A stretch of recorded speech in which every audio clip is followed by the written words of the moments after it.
My name is Sandra Olarte. I am an international student and I live in Sydney. Last year, I co-chaired in the renters forums hosted by tenants unions and the New South Wales Rental Commissioner Trina Jones. I attended all 6 of the renter forums across New South Wales to listen to renters about what was happening for them every day in the rental market.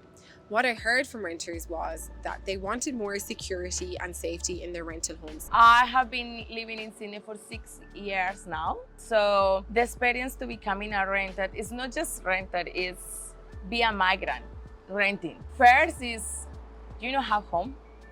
You don't feel that. You rent, but you rent like a room, like a bed. Sometimes actually you don't rent a room, you rent a bed because you need to share with a lot of people. The other thing is the price. You need to think in this every week. As a rent, you just live in the place that you can. You cannot live in the place that you want.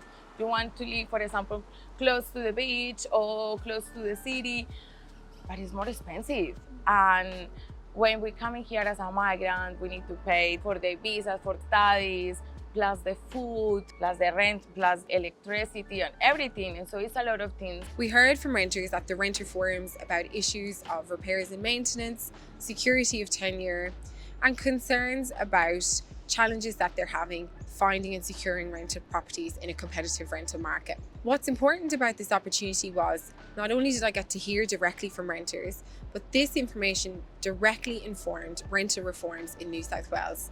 Legislation was passed in October that means that there's an end of no grounds eviction. It's easier for renters to apply to keep a pet in their home.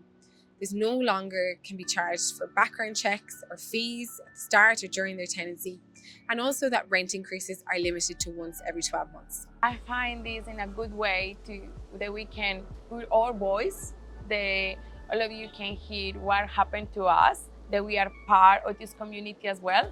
We are not citizens, we are not residents, but we work in here because if we don't talk, how the people will know? So this is a good opportunity for we put our voice in the table. When you talk about what happened to you, this is a good opportunity for the decision makers can understand what happened to us. And based on that, can do any change or can do something that really improve our conditions. These forums brought together the voices of renters from across New South Wales, and it's important for us as policymakers and regulators to understand not only what the laws can do to protect people, but how those laws operate on the ground every day and how they impact people's lives.